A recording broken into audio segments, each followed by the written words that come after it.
Good evening, everyone. My name is Benjamin with the Roanoke Valley Chess Club, and today I wanted to look at the World Championship match 1886 between Johannes Zuckertort and Wilhelm Steinitz.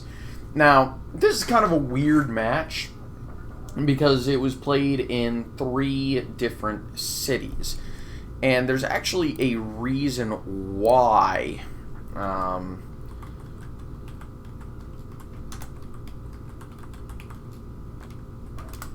This match was played when it was, and a lot of it has to do with Paul Morphy still being around prior to this, and a lot of people probably would say that Morphy was definitely a stronger player right up until his death than either of these two players.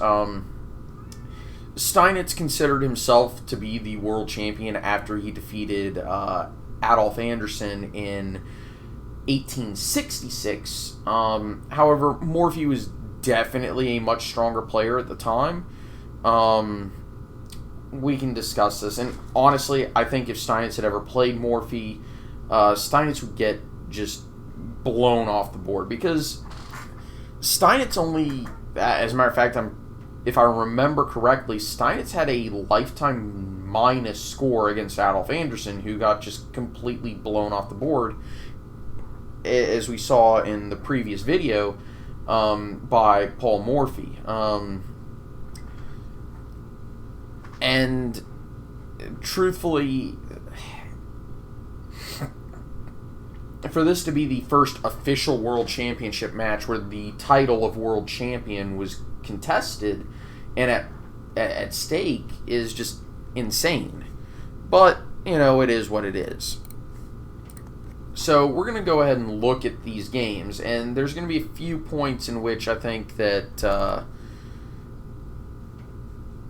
definitely are kind of weird. Now, back then, matches were usually played to a certain number of decisive results. So usually it was like first to 7 wins or first to 6 wins, something like this. This match was the first to 10 wins, and it was held in 3 cities: New York, St. Louis, and Nolens. And New York, it was the first to win 4 games, then the New York section would end, and they would play in St. Louis. And the first to 3 wins in St. Louis would then shift the match to Nolens, where the rest of the games would be played. Now, Johannes Zuckertort was maybe a stronger player than Steinitz at the time. However, Zuckertort was maybe in ill health at times, and this is where things get a little weird. Zuckertort could be argued to be a Polish player or a German-Austrian player. It really depends. He was born in what is today Poland. Steinitz was born in what is today Czechia, actually. But by the time of this match, Steinitz was residing in the United States, and he actually insisted that the American flag be placed by him. And Steinitz considered himself an American, so much so that he actually changed his name to William. But we're not here to talk about that. There are some interesting matches later on where nationality does matter, right? So let's go ahead and look at this, the first game of the match. Now, we do see a little bit of a clash of style. By this time, Pawn to Queen 4 was actually entering the vogue. It was becoming en vogue, as the French might say. It was becoming more popular, and Zuckertort kicked off the first official World Championship with 1d4. And you get it's a Slav. Now, e3 is probably not the most popular. These days, you might see knight c3 first, knight f3 first, knight c3 first. In this position, if I have it with the white pieces, I actually play g3 and go into a Catalan structure. Again, that's me being more familiar with French than, say, anything else, but Catalan, as I would say. that's the way I would play it. But Zuckertort favored e3, bishop f5. So the reason bishop f5 is a move is it deals with the fact that usually in these structures, say after a normal move like knight f3, you play e6, and if the bishop's not out, so like if you played knight f6, knight f3, e6, the bishop's kind of poor over here with not much to do, and you get these Slav, semi-Slav, French, and Caro-Kann structures that are very similar to each other, and the bishop on c8 is just, it's bad, and a lot of players argue that it doesn't really matter, and they try to trade it off, and it leads to a favorable situation for them. Theoretically, if they can get the light square bishop from white. But anyway, we enter a pretty normal position. Like, I could see this position being played in a world championship match today. The following move, bishop d6, I wouldn't see this played in this day and age, but it's not a bad move. It's just kind of not really in favor, and I don't know if that's actually a good place for that bishop. e7 might be a little bit more accurate, but bishop d6 isn't bad, especially if it goes to like c7. It's fine where it is. It's not a big deal. I think, bishop e2. Bishop e2 is probably the move I would play as white if I was in this position these days. Simply because you don't actually want to resolve the tension here just quite yet. Because, well, if you take, you're kind of making it favorable. Black's probably going to take towards the center and really clamp down on this e4 square. There are some lines where you may take with the e-pawn, and you get some active play along the e-file as well. Zuckertort played c5, which is, I would say, inaccurate at a minimum, probably bad at worst. But it does make sense. You're hitting the bishop. It goes to c7. You're going to play b4, b5. You're going to try and play on the queen side, play for that sort of a game. And you're trying to win on the queen side as white. It's still bad because you're resolving the tension and you allow black to start really playing on the king wing with ideas of, maybe not now, but possibly now with g5, g4, h5, h4. Especially if you castle short like you normally would. Bishop c7, b4, as I said, e5. It's a good move. You play back in the center when your opponent plays on the wing. That's a pretty normal idea these days. Steinitz wasn't a bad player, but, you also have to consider that this is, 1886. This type of play was a little bit newer, but at the same time, it's just a good general principle that when your opponent attacks on the flank, you attack back in the center. So, yeah. Anyway, bishop e2, knight g to f6. That's reasonable. Bishop e2, and I play e4 too. It's just a solid move. Knight d2, and Steinitz does exactly what I said. You play h5. And the idea is you're grabbing space on the king side. If white ever dares to castle short, you've got a pre-made attack. You're going to play like queen e7, castle long, and you're going to start rushing. You're going to start pawn storming. That's how a modern player might play it. h3, I actually kind of get this move. It makes sense on a surface level. If black ever plays h4, it's going to be a lot harder to attack, and g5, g4 just doesn't hit the same. So you don't really want to play h4 as black in this position. You want to do something a little bit more active. And I personally play like queen e7 and castles, but castles long. But then again, you maybe want to keep your king in the center because white's attacking on the queen side. So knight f8, that's reasonable. a4 is white, as I said, white's attacking on the queen wing. Knight g6, good active posting for the knight. It's got ideas of knight h4, knight g2. I really like the move. So, yeah. b5, again, as I stated, we're playing on different wings of the board. And this kind of has like a King's Indian feel at this point. Knight h4, as I stated. G3, I'm not necessarily sure I like G3. G3 is kind of a, oh, that piece is there, I want it gone, I'm going to play G3. The issue is that you are critically weakening both the light squares around the king side where black is attacking, but you're also tactically creating some pawn structure weaknesses on both the G2 and E3 squares, which cannot readily be defended. So after knight G2, king F1, knight E3, this is a very visual sacrifice, and it makes sense because if he doesn't take, obviously you win the queen, and if, as happens in game, he takes, you play bishop G3, and, well, the emperor has no clothes. So you don't really want to play like this as white. This is just poor, to be honest with you. And Zuckertort is really not showcasing his strength in this game. King G2, pretty reasonable. You want to play like Queen F1 or Rook F1. Try to get some activity, hide the king away in the corner, and try to survive. It's not going to happen. Bishop C7, that's really good. Queen G1, I'm not a big fan of this move, but it kind of makes sense. You're going to play like King F1, King E1, King D1, and castle by hand long, which is kind of funny, but I've seen Petrosian play some with similar ideas of just moving the king around while your opponent is sacrificing pieces, and you're just completely safe because you got a ton of pieces around your king. Rook H6, yeah, that makes sense. You're going to be playing Rook G7 and trying to win material that way, as well as expose the king. I might have considered like G5, G4, but again, Rook H6 is not bad. It's perfectly fine. King F1, as stated.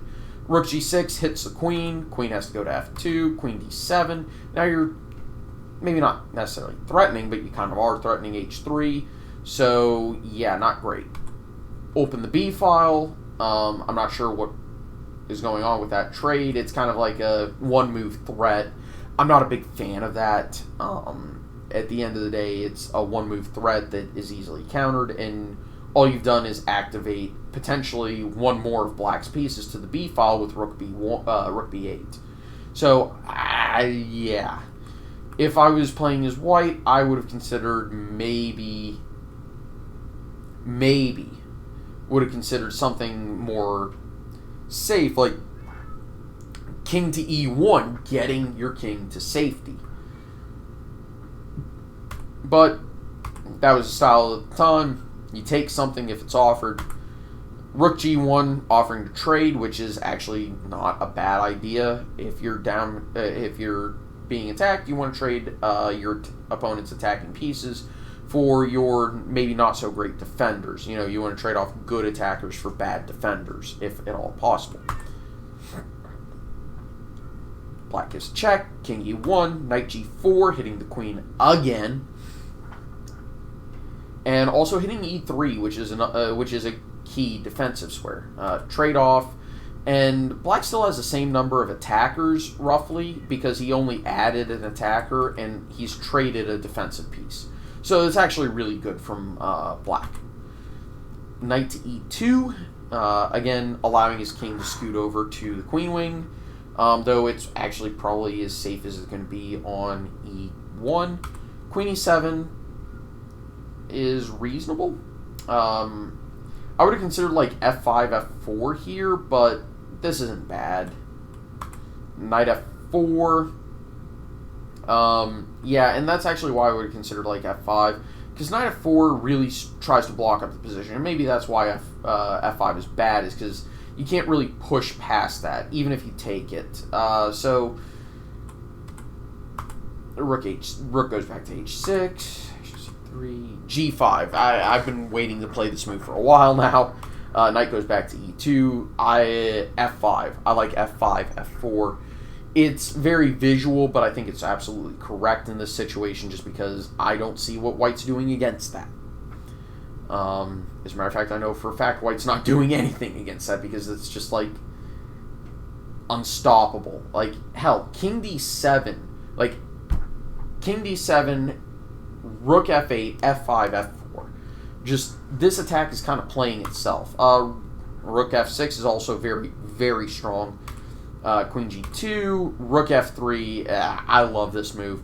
So, always sack the exchange, obviously. And if knight takes, you play E takes, and your position is just crushing, and I don't see what you're doing. Knight F1, declining the sacrifice. Now, this is actually one of the things that defines the at this point, newer age of players, is that they don't necessarily accept sacrifice material when offered. If it's unclear whether or not it's good for one side or another. They sit there, they wait, they calculate. And I should actually clarify this. The time control for this match, and this is the first match that had an agreed upon time control, right? The time control for this match is weird by modern standards, but the ratios make sense. So, to get to move 30, each player had 2 hours. More common nowadays is first 40 moves in 2 hours. But back then it was 30 moves in 2 hours, and then at move 45 you got an extra hour after that. So at 30 you got an extra hour, and then you got an extra hour every 15 moves thereafter. So it's actually really nice. I like those time controls. And as I stated earlier, when you open the B file, shouldn't be too shocked when your opponent develops a piece to that open file, or rook to that open file. King D2, pretty modern defense, I would argue, because you're trying to get your king out of danger. F5, hey, look at that, I'm correctly predicting pawn storms. A5, I don't really see what the point of A5 is. If I was white, I'd be hard-pressed to try to do something active, but I think knight to H2 actually maybe fits the bill. Simply because it hits the rook, it hits the bishop. The bishop's maybe a better attacker, so I don't really see the point. Black's better, obviously, but after knight H2, it's a little bit harder, especially considering you're down a piece for a few pawns. But it is a piece for 3 pawns, and those 2 bishops are just brutal. So I'd want to try to get rid of one of them, so knight H2 makes sense to me. F4, as stated. Rook H1, again, come on now. What are you doing? The problem is you can't play knight H2 here simply because pawn takes is way too devastating, and hell, I think actually rook takes might even be better, because now you're threatening the knight on E2 with your rook, and that's just devastating. And you're also threatening the really ruthless F3. So you can't play knight H2, so I don't really see what you're doing as white if you just do nothing, but the problem is you have to make a move. Maybe the first middle game Zugzwang I've ever seen in a long time. Rook H1, Queen F7, really putting emphasis on that F-file pressure that Black has. Rook E1, now you take the pawn. Knight takes, and yeah, exactly. And this game is pretty much lost from white at this point in time. Zuckertort at least attempts to defend, and he reasonably does. We're in a position where it's a rook and a piece, a rook and a knight versus a queen, though Black has way more activity. At the end of the day, this is one of those where white might be able to survive if he can trade off all the pieces and get at least 2 or 3 pawns for it. But the problem is white's really in a bad way, and there's no good way to trade off pieces and win pawns, because that's where your drawing chances are going to come from, is getting rid of Black's pawns. Black has 3 passed pawns, 2 depending on how you count them. I actually consider these to be, I consider it 3 pass pawns, though you can make an argument that it's really 2 pass pawns because these are doubled. Yeah, I mean, this is just really bad. And black at least managed to play a trick, or at least attempt to play a trick. Like, you can actually play this and be fine, because your position is just that dominant. Like rook f8, and black's just winning here. So, yeah, that was a beatdown by Steinitz. We're actually going to move to the next game where Johannes Zuckertort actually gained some momentum and really started fighting in this match. And this is kind of why I say I think Johannes Zuckertort was actually a stronger player than Steinitz, is because we see that Zuckertort is actually a really good player, but he's a really good defender, and he's actually really good at tactics. So we get a Scotch, and this is a variation we see these days.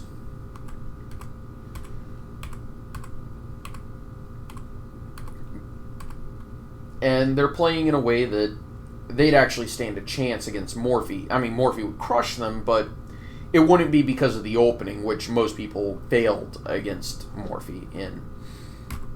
Knight e2 is a bit nonsensical. I like rook e1 or a3, stuff like that. Probably a3 first, though black doesn't really have any obvious weaknesses. Yes, he has this hanging pawn structure here, but it's really hard to say that black has a weak position because all his development is so far logical. This bishop's going to get active at some point, probably to e6 first, though there's other options. Rook e8 and rook b8 are also really good moves. So, you know, we're playing well. That's a good move. Bishop d6, putting it behind the pawns, covering up any holes so the knight doesn't really have good squares to go to. And we're also being aggressive on the king side. Knight g3, that's actually a really good move. Shuts down any sacrificial ideas black might have. h6, bishop d2. You can't play bishop h4 because of g5, so bishop d2 makes sense. Knight g4. We're playing queen h4 next. It's a little maybe flagrant, but it works. And the queen moved. F3 I don't think works because bishop takes. Bishop takes knight, I mean. F3, bishop takes knight. Threatens the checkmate, so you gotta play pawn takes.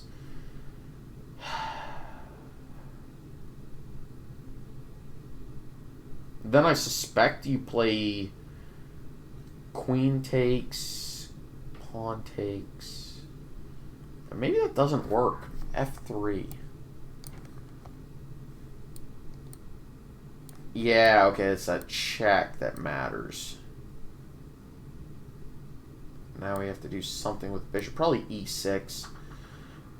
This might have been stouter defense, weirdly, because it's a lot less obvious. But Zuckertort has 2 bishops. Queen c1, bishop e2 is obvious. Mate is threatened, so you got to do that. And the bishop goes back.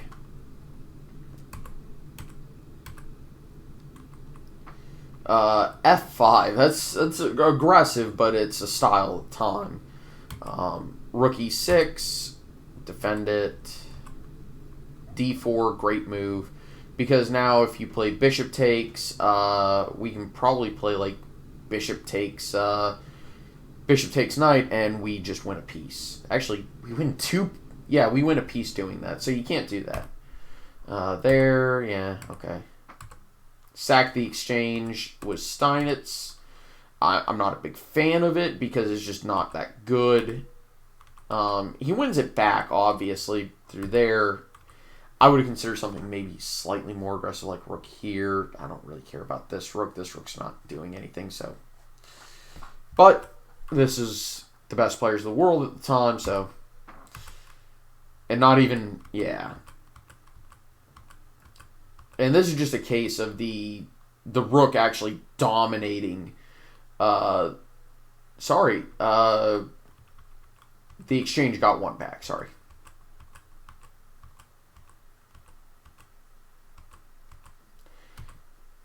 And this is just really good ending play from Zuckertort. So, obvious threat is going to be like rook e1 check, winning the game. So, you can't allow that f3, and then check. Then you play there, which is just crushing because queen's pinned, so the king has to go somewhere. You take it, and then that's just brutal because you can't take that bishop because white promotes. So he played g4, which I don't fully 100% get. I would have played like, oh, actually no, that works because if you take with a knight, black promotes, so you can't do anything. Knight there, d2, yeah, black's promoting here. And then black even threatens to promote another pawn. And then you play there, which threatens a knight as well as promotion, so you're toast. And Steinitz resigned here. Now, I'm going to skip over the next game, but at this point we can tell that Zuckertort was not a bad player.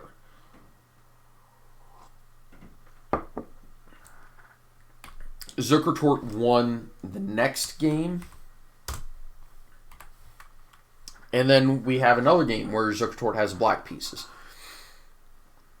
And this game was a first to win 10. This match was a first to win 10 games, right? Now, this is up to this point still theory today. That's not theory. Theory these days is you take the bishop, or more concretely, you play d4 in this position. Actually, rook there might even... Yeah, it's rook there, knight d6. Now you take the knight. You take the knight and there and there. No, wait. Knight takes e4. You play d4 here. You hit the bishop. Yeah, this is modern theory. And this is the Berlin ending, and they were very close to going into this. Like, it's amazing how close they were to playing what is effectively today known as an easy way for black to draw the game. Simply because black's position is really solid, and it's hard to prove that the doubled pawns are that much of a weakness, especially when white doesn't have it doesn't have the bishop pair, and there's no queens on the board. So it's a really solid position from black in that ending, and that's actually one of the reasons why after knight f6, d3 these days is so popular, is because you want to avoid those variations. And a lot of times what you'll do is, like, maybe not bishop e7. But I could absolutely see bishop e7. Probably like in this position. What is theory? I guess a6 and here and here and here. Probably like d6. I mean, I suspect like bishop here, c3, and castles, and you transpose into pretty much a mainline Spanish. That's one way to play it, certainly, but, you know, castles are probably right. And then we just get a game, and this is actually a really nice move, because if takes, which is just appallingly bad, we play knight here, winning the queen. So instead, you have to actually take that knight on e5, rook e5, bishop e7. Bishop e1 is a bit nonsensical. I personally would have considered like d4, maybe c3.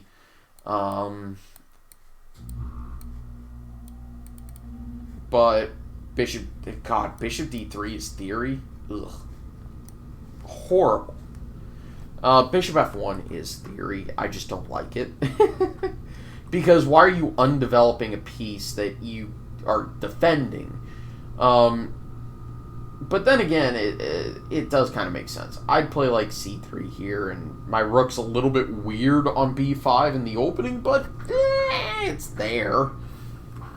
Bishop d3 I don't like because it blocks, so bishop f1 does make sense on the surface. Castles d4, bishop f6, rook e1, challenge it, c3 to defend it, you take, okay. And we've got a position here, and I don't think black is even close to being worse. I'd argue that actually black is pretty much fully equalized. I'm skeptical of white's play. That's what I'm trying to say. But I think that just showcases the solidity of the Berlin defense in the Spanish. Is that you can pretty much get away with nonsensical moves, but they all kind of are just logical developing moves, and you eventually get a reasonable position even with the queen still on the board. So yeah, I'm not sure I agree with knight to h4, but okay, fair enough. You're probably going knight g6 is what I would assume, because knight g6 makes a lot of sense to me for some reason. Knight e4, I like that, hitting the bishop. Knight g6, yeah, duh. I would have considered maybe knight takes bishop here, trying to win the bishop pair, but at the same time, you don't get to keep it. So what I'm implying is here, that's a check, and then you just play like here. And white has the bishop pair, but it's skeptical at best if white has an advantage. Whoa, what the... what?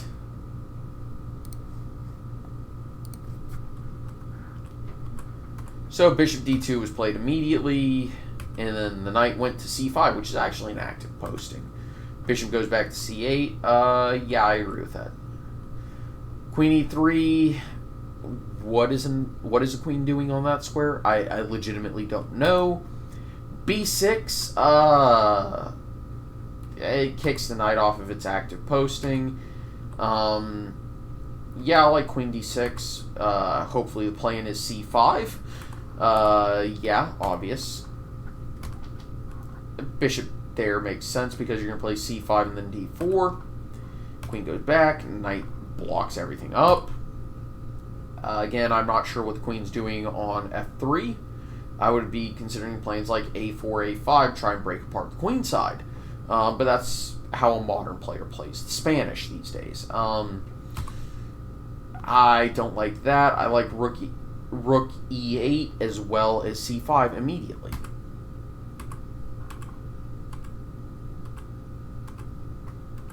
And this game kind of gets into a slightly weird sort of position where I'm not 100% sure I agree with all the moves. Eventually, black does play c5, so hey, I like it. Though you kind of lost me with moving the bishop to c8, but whatever. Knight to e5, good strong posting for the knight. Kick the bishop further, and then you just fianchetto the bishop. Ugh.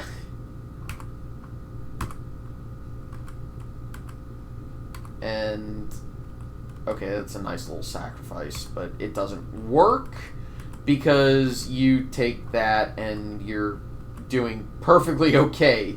And black just has an extra piece here, and Steinitz resigned because he realized, oh wait, I just gave up a piece for nothing. Showing that Steinitz was not really very, I don't want to say he wasn't strong, but you don't see Morphy just randomly giving up pieces without any sort of justification. Like, there is no justification for giving up that piece because knight e6 is just the most automatic move ever. And so what that you get your pawn back on c4? Black's up a piece, and there's no compensation. There's just none. You got 2 pawns for it, but again, it's in an ending at this point, and we can play like Queen B5, and we're doing quite well here. Actually, maybe slightly better is Queen C8, or not C8, sorry, Queen C6. So I'm not sure what Steinitz was thinking. We're going to skip the next game, which was also a win by Zuckertort. And we're going to go back and, hey, finally, Steinitz actually manages to pull this one off. And we see another Berlin and another one of these variations. And Zuckertort finds a slightly different defense. I think, no, actually, Bishop E7 was played, Knight C3. No, okay, after Bishop E7, Steinitz had played Bishop to F1 in this position. Knight C3 was played, and we see I would argue, a reasonable position from Black. I don't like the way he necessarily managed the position here. I would have considered like Bishop H6 and Bishop G7, but okay, Bishop E7 is fine. Threaten the mate. You probably could have played like Bishop F6 and just traded everything off. As a matter of fact, I'm pretty sure that's... No, you don't have enough. Okay.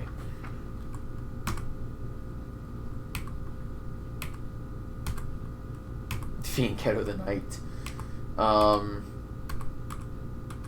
I actually personally prefer this move, but apparently Bishop takes it best. Yeah, we're just trying to get our king out of dodge, and honestly, I don't see necessarily the issue with Black's position.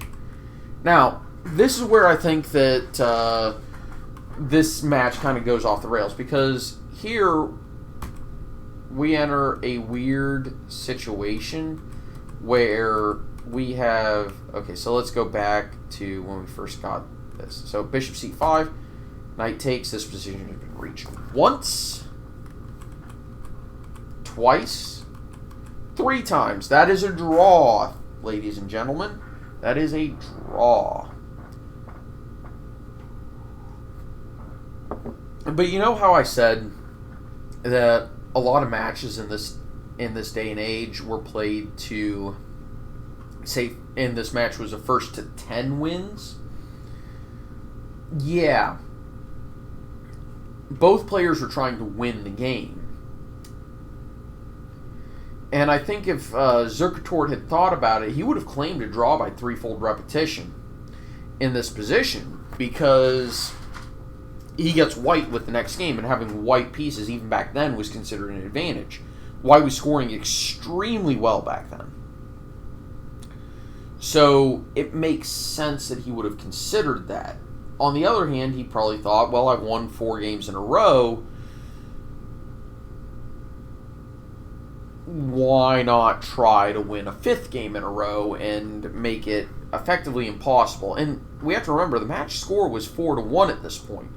This is where, in a modern match, you just draw until you win. You know, a 3-game deficit is really difficult to come back from. But no, they repeat the position one more time, so that's 4 times. And finally, we have a deviation. And we trade queens, we trade rooks, we trade bishops, and we've got a minor piece ending where material is just dead equal. So there's no reason this should be a win for either side. Minor piece endings are very difficult to win. They usually involve some sort of, even if you're up a pawn or 2, you usually have to either find a way to promote, or you just have to seriously win a lot of material very quickly. And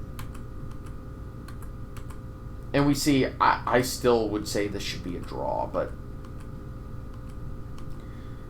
I don't necessarily, and especially here, I would actually argue Black is the one who should have winning chances. I'd play I'd probably consider like d4 here instead of what black played.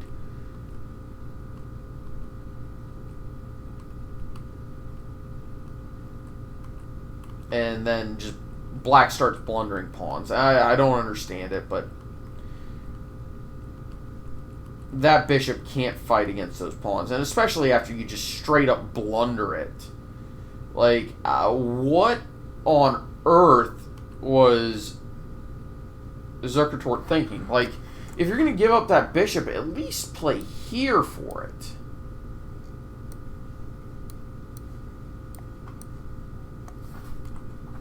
I don't even know what the best move is. You give the check.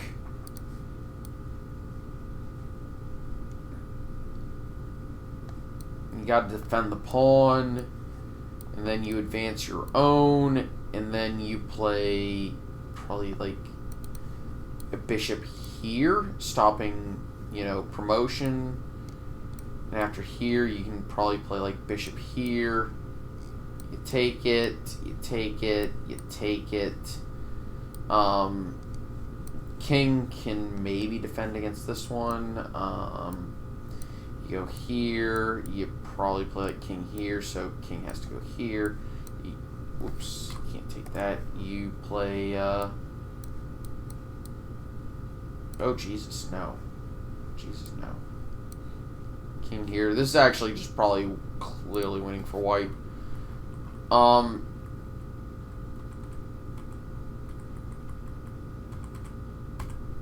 At least I would have defended better than just straight up giving the bishop away. And then Zuckertort resigned here because there's no way to promote the pawn because knight goes here.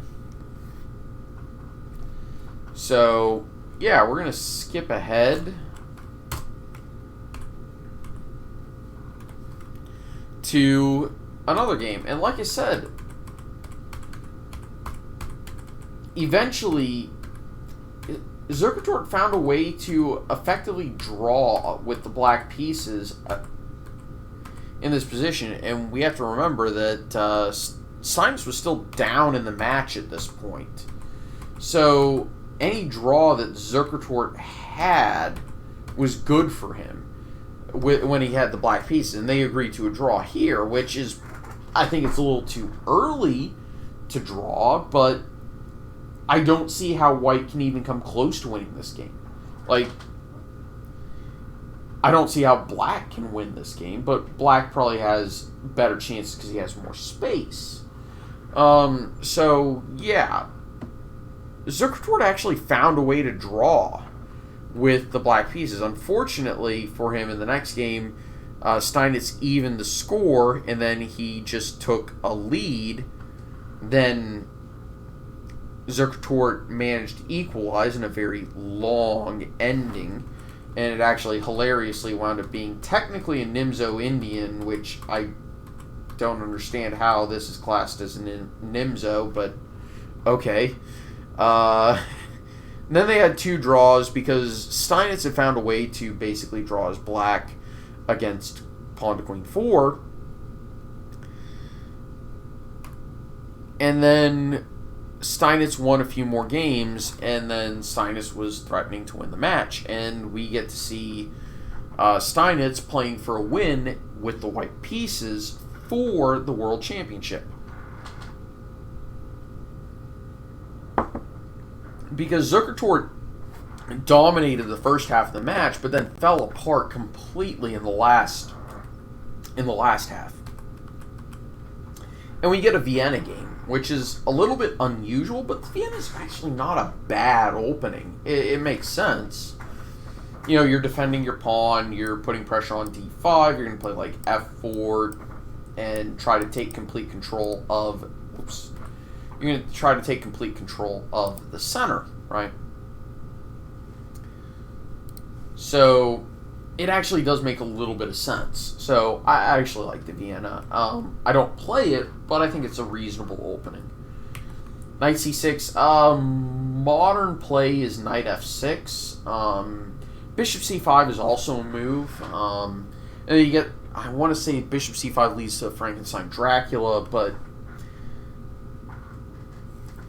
Knight c6 isn't unreasonable. F4, take it. It's not technically a Vienna gambit, but it's close enough. D4, D5. D5's reasonable. E5 is also reasonable, though I kind of like taking there. Queen h4 check, and Steinitz is kind of weird in that he doesn't hate doing this, which I disagree with vehemently. But his king gets to actual safety here. I just... Come on, man. I play like knight f3 here. Just play simple chess. Knight f3. You don't have to do this, man. And you see that how Steinitz was definitely a child of his era.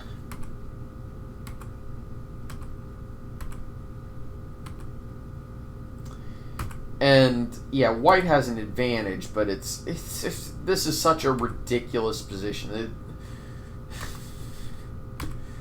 I'd love to see players fighting for the world championship play this type of position these days, but this is ridiculous.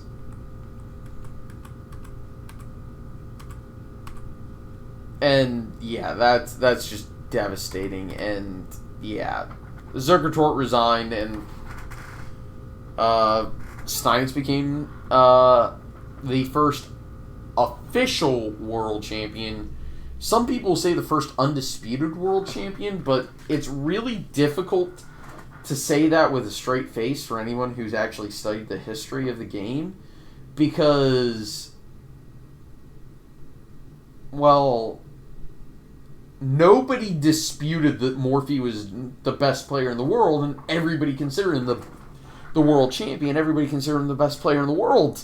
So it's got to be Morphy, right? And even before then, after London 1851, Anderson was the undisputed best player in the world because he won the London 1851 tournament, the famous one, but he also won the tournament hosted by the rival of Howard Staunton about 2 weeks, 2 weeks later, that also featured a lot of very strong players. So, no. If you want to say that there's a first undisputed world champion, it'd have to be Adolf Anderssen.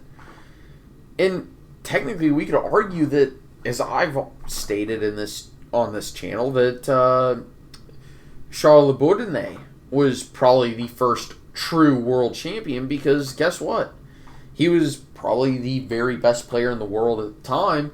He was the first person to play an organized long format match against another very strong player that was organized by people other than themselves. So, yeah. But it is kind of funny that the World Championship events that we've seen so far have never featured the same player except for Anderson being featured twice. But from now on, we're 9 times out of 10 going to be seeing a player, the defending world champion, playing a match against someone else to defend their title.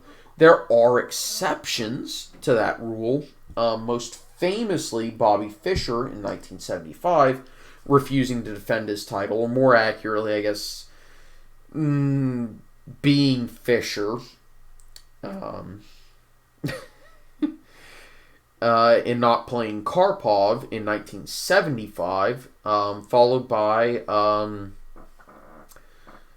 course, we've got Alekhine, not defending his title in the late 40s because, well, it's kind of hard to defend your title from 6 feet under. And most recently, this past month, Magnus Carlsen not defending his title against Jan Nepomniachtchi for the second time, and Jan Nepomniachtchi faced Ding Liren in 2023. And it seems, for all intents and purposes, Carlsen is effectively retired. That may or may not be accurate, but it seems like he wants to be a professional poker player now. But I'll see y'all in the next video, the next World Championship match, or next video I decide to do, whatever it may be. I'll see y'all next time. Take it easy. Have a nice evening. Bye-bye.